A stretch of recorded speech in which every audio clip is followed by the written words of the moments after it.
everybody, and welcome back to Friends on the Harbor. I'm your host, actor, singer, man about town, Gene Dante, and I am here with Little Brothers Friends of the Elderly Executive Director, Nikki Schultz.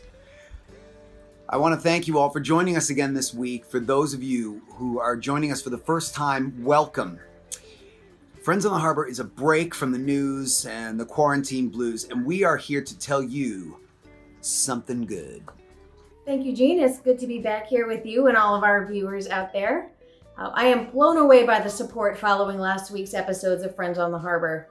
Thank you to all of you who donated in bringing us closer to our goal of $60,000 to support our programs to relieve elder isolation and loneliness that's so much worse during COVID-19.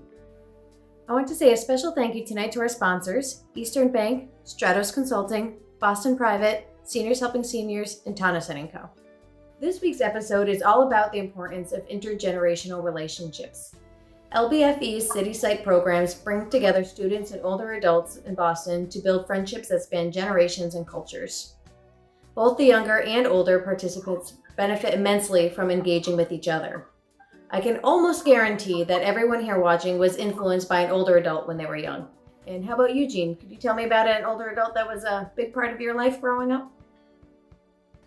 I sure did, Nikki. I was very fortunate to have two of my grandparents alive through the majority of my young life. I say fortunately, I'm from a very close-knit, large Italian family that originated in Somerville, Massachusetts.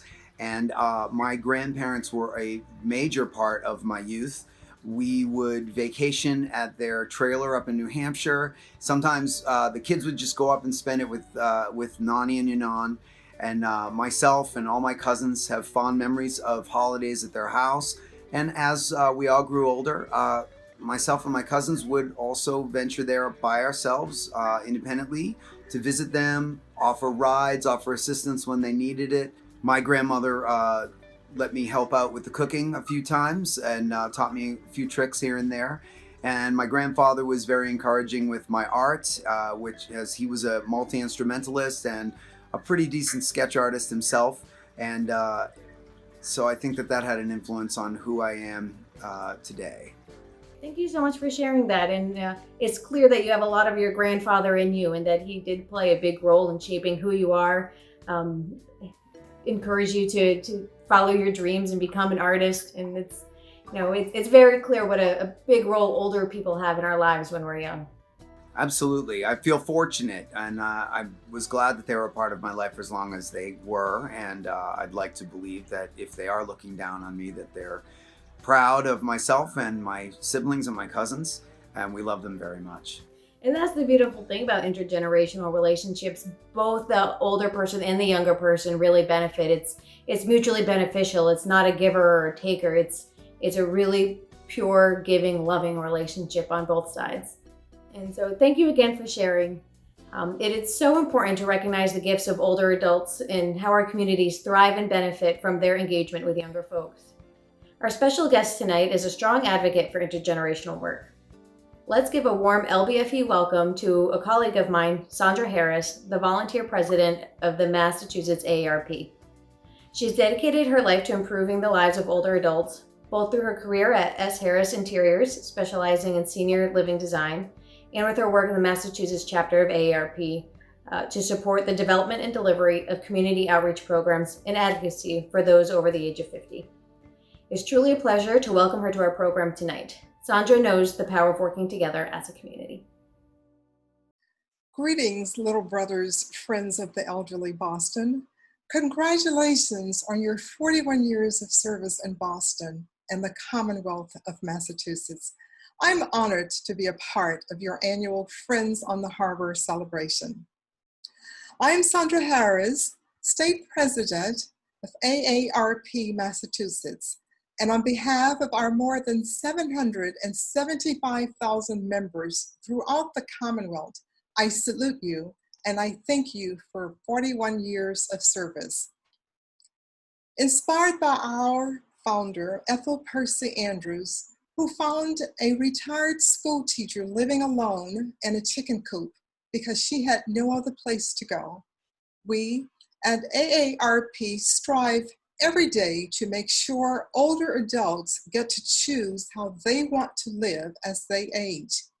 We do that with our advocacy and social programs that help older adults to live with dignity and respect, and by partnering with signature programs like Little Brothers, Friends of the Elderly.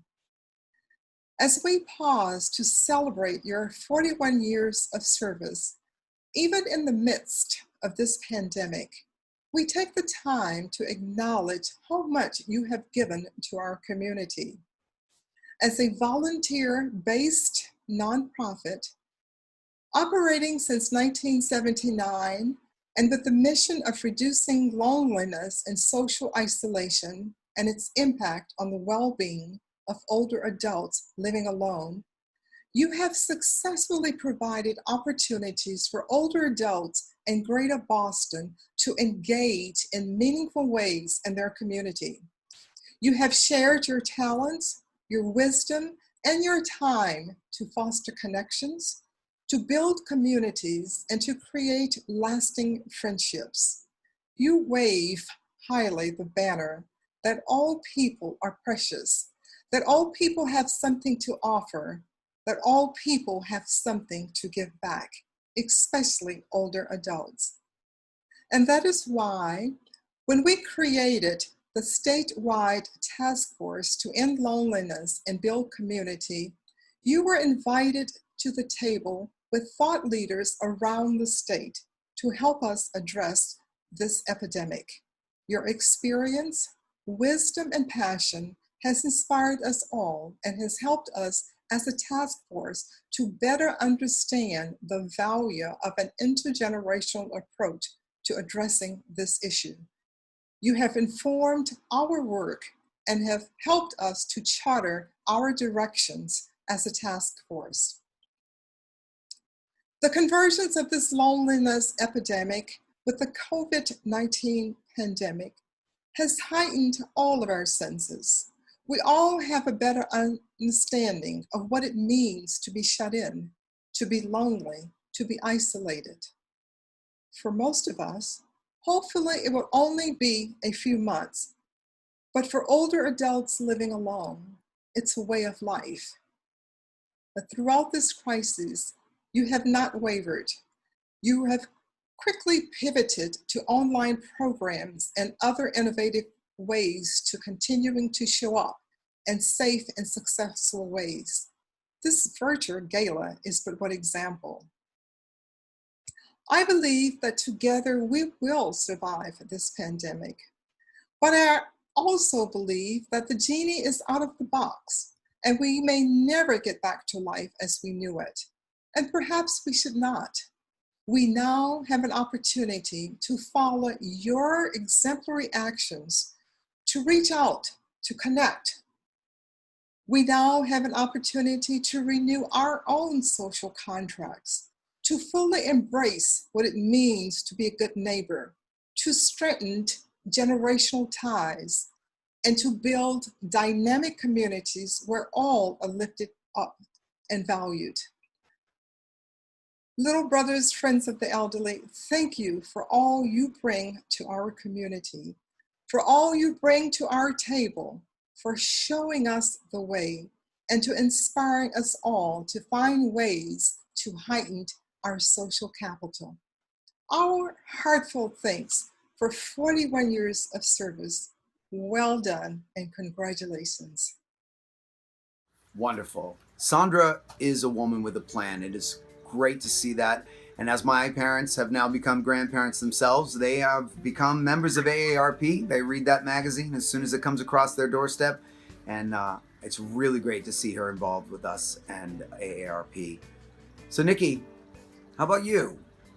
Who's an older adult that changed your life as a young person? Well, the reason why I'm here at LBFE today is because of my meme, Doris. Meme and I were really close. My grandparents and their parents were farmers in Connecticut. They were dairy farmers. And so as a result, my whole mother's family lives on the same piece of land. So we've got my Uncle Bill, my Uncle Joe, my mom, and then Meme was in the middle. And she was, the middle of our family. She was everything to all of us. Every time I ran away from home, I went to Meme's house, and my mom would, give me a couple minutes, then walk across the street and pick me up. One of probably like the defining thing about my relationship with Meme is playing cards. When I was just old enough to know my numbers, my grandmother taught me how to play poker. And she also told me that it's not fun unless there's something on the table. So I kept one of those old margarine tubs filled with pennies in one of the drawers in her bedroom. And every time I'd go over, I'd go to her bedroom, take out the pennies, and we'd sit at the card table and we'd play.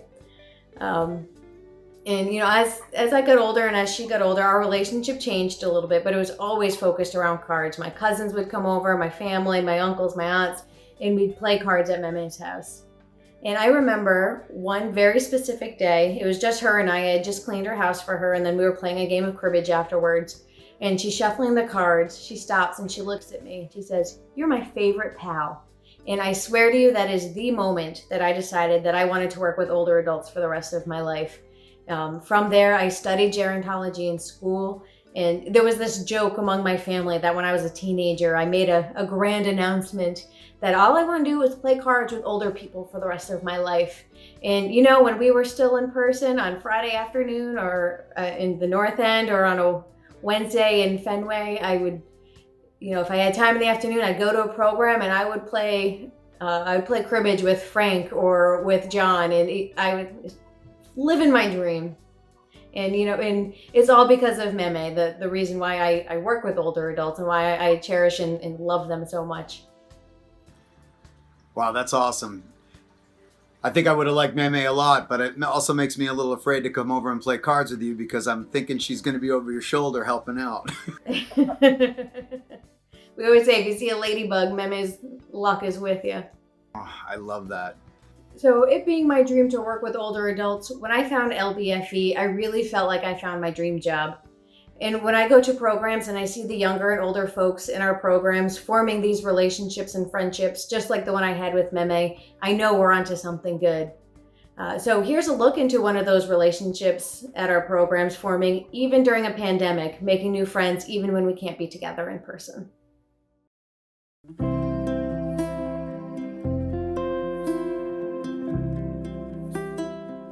But I believe in mentoring and giving back, but being in this experience has been very fun for me, especially since I wasn't even like, how can you play games on Zoom? How is this going to work? And actually, it's worked very well, and we've gotten a lot to know each other very, very well in a deeper way than I would have thought was possible by a computer. My introduction has been only through Zoom, and yet it's been really very profoundly affecting in terms of just feeling very real and a really nice way to make connections with both my fellow residents and all these young volunteers. And first of all, it's always encouraging to meet young people, and young people who were volunteers reminds me of me when I was young. So it's really nice to see people as young as you all volunteering to be with people my age. And I really appreciate all you young folks volunteering your time and being very real and opening up and sharing your lives with us too, and listening to all of us. It's very, very kind of you. It's just been a really great opportunity to get to know other people and learn from each other. I mean, I remember at one of our sessions, Lynn was showing us all of her art, and I thought it was so inspiring. And Stephanie was showing us her watercoloring, and I was like, you know what? I'm going to get into this. So I actually started, painting a little bit here and there, kind of as a stress relief, because I've been studying for this test right now. And so I've definitely gotten a lot from the program. I learned a lot from the older residents and also from, the younger residents. So it's just been a win-win, and I love it a lot. So first time I I want to like volunteer to the Farnsworth House is because I have a very close relationship with my grandma and grandpa. When I was in college back in China, I go to like elderly buildings to volunteer, and then that becomes a thing of my life. So I decided to continue volunteering in Farnsworth House when I come to America. What I see, and that's with the ones that train them and the ones that come with them, the students that come, is I can say they're kind, they're wonderful, and they're sweet. And I have never been around people like that. Because everywhere you go, even with school coming up, you never find anybody want to be working with you that want to be that kind or sweet or wonderful. I find that even with the student, with trainers or whoever, everybody's so nice, kind, and wonderful and sweet and pleasant. I love you all. How can you not be motivated by that? That's just awesome. So Nikki, let's hear it. How can folks at home help out? We're still working towards our goal of raising $60,000 to relieve isolation and loneliness among the elderly. You can go online now to littlebrothersboston.org/friends or click the link in the comments to make a donation today. This week, I'm very excited to announce that after the last episode, an anonymous donor has offered to match up to $10,000 of donations made during Friends on the Harbor. That means if you donate $100, LBFE will receive $200. If you donate $1,000, LBFE will receive $2,000. Your gift will go twice as far this week. All right, folks, so it's double your money, double your pleasure, double your fun. Wow, just imagine what your dollars can do for an LBFE senior and how far that money can go tonight, because it is being matched up to $10,000 from our anonymous donor, who we are very grateful to. Well, Nikki, I've had a lot of fun, so I think we should close out tonight with something good. Now, tonight's musical performance is a one-of-a-kind, and we are so grateful to bring his music to you today. Yo-Yo Ma is one of the world's most celebrated musicians, with a discography of over 100 albums and 19 Grammy Awards. He's a recipient of the National Medal of Arts and of the Presidential Medal of Freedom. He has traveled the world and created amazing musical connections. I would say that Yo-Yo Ma is all about the power of community. And tonight, he is here with LBFE Boston to deliver a special message and performance just for the LBFE family. Enjoy the music, and don't forget, make your donation tonight.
Hello.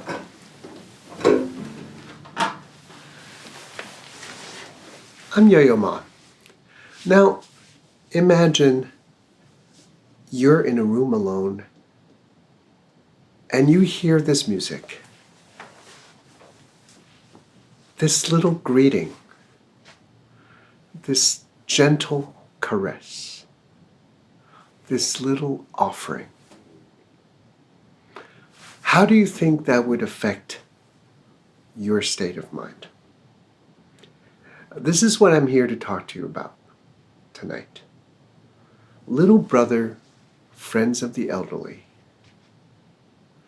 trying to stave off loneliness, isolation that so many people in this world feel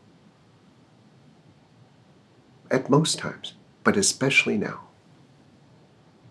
And this is what we would like all of you to try and make a difference in helping by supporting Little Brothers Friends of the Elderly, LBFE, which for many decades, since 1979, has been trying to reduce the terrible impact of social isolation and loneliness to over 1,000 older people in public and private senior housing.